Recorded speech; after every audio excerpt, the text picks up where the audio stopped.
Hindi alintana ng lalaking yan ang rumaragasang tubig at putik sa Maca River sa General Santos City. Patakbo siyang tumawid sa ilog kahit malakas ang agos. Nang makalagpas sa bandang gitna, saglit siyang nagpahinga sa isang concrete pipe bago itinuloy ang pagtawid. Ligtas namang nakarating ang lalaki sa kabilang pampang.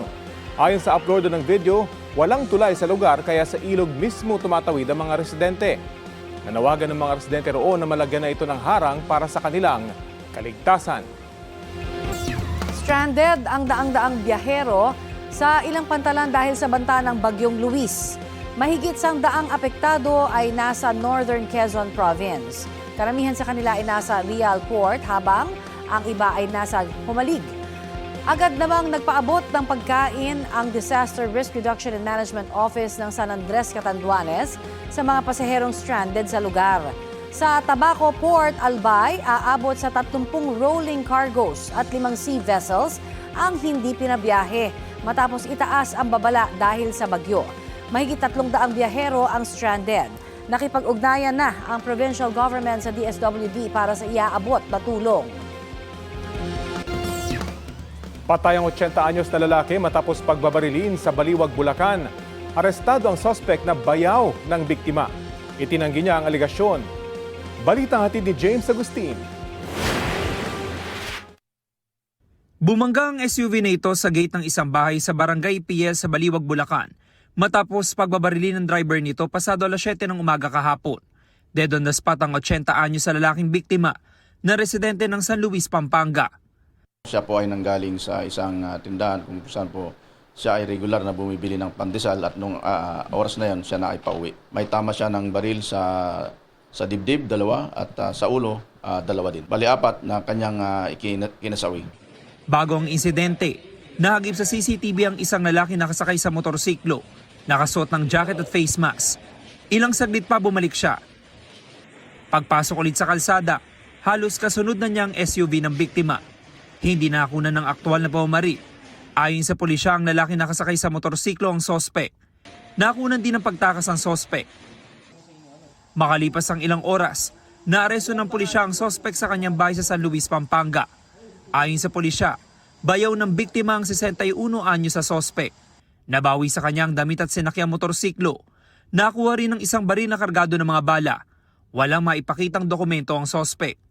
Tukoy natin itong suspect dahil yung isa sa mga witnesses ay nakita niya itong suspect na yun yung damit bago nangyari yung krimen at natuntun natin ito doon sa witness na nagsasabing doon din siya nakatira sa lugar na yon at dahil nga doon sa may CCTV rin tayo nakita.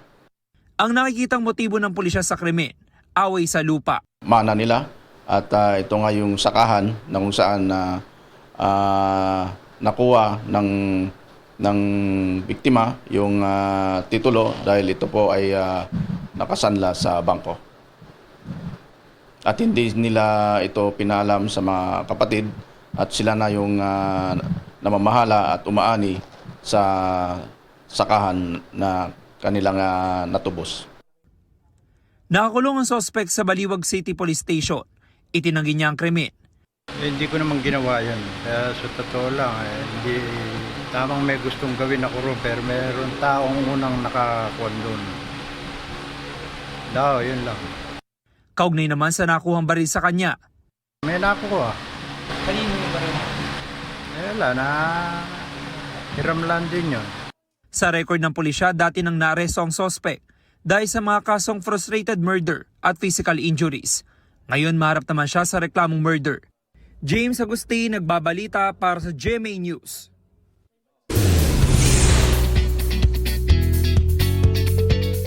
Monday latest! Ikinagulat ng viewers, pati ng cast ng GMA Prime series The Master Cutter, ang pagkamatay ng karakter ni Shuve Etrata sa serye. Ano sa'yo? Gumising ka! Gumising ka! Full of emotions ang naging pamamaalam ni Tonet sa serye sa hindi inaasahang plot twist na umani ng iba't ibang reaksyon mula sa netizens at mga manonood. Maging si Shuvi mismo nasaktan. Kwento niya kailangang mangyari ang pagkamatay ni Tonet para sa iba pang karakter. Thankful naman siya sa co-stars niya sa serye at sa lessons na natutuhan niya. Kabilang sa mga makakamiss sa kanya sa serye si Podo Ravales na gumaganap bilang Paldo. Kung may namaalam daw, may darating naman dahil mapapanood din si Shuvi soon sa Kapuso medical drama na Code Grey with Asia's multimedia star Alden Richards. Mayroon din silang upcoming digital series ng kanyang TDH na si Anthony Constantino. Sorry po kung nasaktan namin kayo and if tonight's journey has to end like that. Ilang araw din po akong umiyak, pero ganun po talaga ang buhay.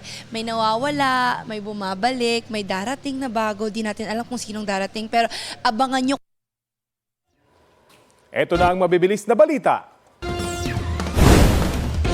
Pansamantalang isinara ang isang bahagi ng Culiat Bridge sa Quezon City matapos tumama ang isang provincial bus sa vertical clearance signage kaninang alas 5 ng umaga.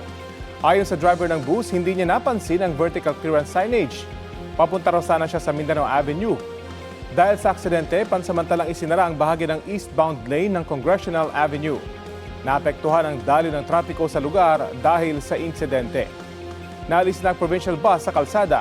Inaayos na rin ng mga otoridad ang nasirang vertical clearance. Arestado sa Davao City ang isang lalaking may-ari ng internet shop dahil sa pang-abuso umano sa isang binatilyong customer.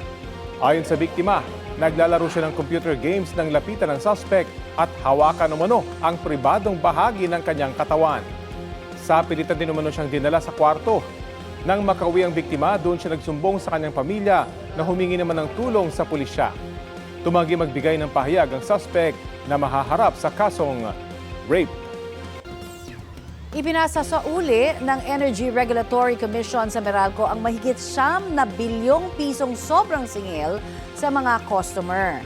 Ang sagot dito ng Meralco sa balitang hatid ni Darlene Kai. Sa desisyong inilabas ng ERC o Energy Regulatory Commission noong July 31, inutusan nito ang Meralco na ibalik sa customers ang 9.5 billion pesos. Mas malaki ang matatanggap na refund sa residential customers, 58 centavos. Katumbas ito ng 117 pesos na tapyas sa bill ng customer na 200 kilowatt hours kada buwan ng konsumo. Sabi ng ERC, kailangang mag-refund ng Meralco sa loob ng 6 na buwan o hanggang maibalik sa customers ang kabuang halaga ng over-recovery o sobrang singil. Inutusan din ng ERC ang Meralco na ilagay ang refund bilang hiwalay na line item sa bill na darating sa customers. Sabi ng Meralco sa isang pahayag, tatalima sila sa utos ng ERC. Ayon sa Meralco, ang refund ay para sa actual weighted average tariff o AWAT at ang inaprubahang tariff. Mas mataas ang awat ng Meralco kaysa sa inaprubahang taripa dahil mas mataas ang konsumo ng residential customers kumpara sa ibang customer classes. Ang true-up mechanism na ito ay bahagi ng regulatory process na aprobado ng ERC para masiguro na maibabalik ng distribution utility tulad ng Meralco ang anumang nasingil na sobrang tariff. Sabi ng Meralco, sila mismo ang naghain ng 2 application para sa refund. Sa Biyernes naman, nakatakdang ituloy ng Senate Committee on Energy ang pagdinig tungkol sa pagtatanggal ng system loss na ikinakarga sa customers. Pero sabi ni Committee Chairman Erwin Tulfo sa Super Radio DZBB, may mga kumakausap sa kanya para harang ang pagtatanggal sa system loss pero hindi niya binanggit kung sino. Marami hong tumatawag sa akin. Sabi ko, boss, ikausapin nyo lang po ang Malacanang dahil sila po ang gusto po nito na alisin po talaga itong systems loss. So hindi na po nila ako ginagambala. Ayon naman kay Senate President Win Gatchalian, kasama sa pag-uusapan ay kung paano matitiyak na hindi maipupuslit sa bill ng distribution utilities ang system loss. Sa ngayon, may 8 ng panukalang batas sa Senado ukol sa pagtatanggal ng system loss. Paano ngayon maglalabas ng regulation na distribution ang sasalo nitong system loss at siguraduhin hindi ipapasa sa consumer sa ibang mga items. Kaya doon sa batas ko, mahigpit nakasulat doon, bawal ilagay sa ibang item at dapat kasama to sa income statement ng distribution utilities. Tiwala ang Senado na maisasa batas na ito bago matapos ang taon. Darlene Kai, nagbabalita para sa GMA News. Update tayo sa pagharap ni Senador Rodante Marcoleta sa Sandigan Bayan 1st Division ngayong araw. Detalye tayo sa ulat on the spot ni Maki Pulido. Maki? Tumangging maghain ng plea si Senador Rodante Marcoleta sa kasong violation of PD 46. Dahil dyan, naghain ng Sandigan Bayan First Division ng not guilty plea para sa kanya. Not guilty naman ang inihain ng kapwa niya akusadong si Aristotle Viray. Ayon sa abogado ni Marcoleta na si Attorney Moises Tolentino, hindi sila nag-enter ng plea dahil may mga nakahain silang petisyon sa Korte Suprema. Sa petisyon, hinihingi ng kampo ni Marcoleta na repasuhin ang kaso at i-dismiss ito. Sa binasang sakdal, inaakusahan sina Marcoleta at Viray ng violation of Presidential Decree Number 46 na nagbabawal sa mga public official na tumanggap ng regalo at sa mga pribadong individual na magbigay ng regalo sa taga-gobyerno. Noong January 9, 2025 daw ay nagbigay si Viray ng 20 million pesos kay Marcoleta bago mag-eleksyon. Rafi? Maraming salamat, Maki Pulido.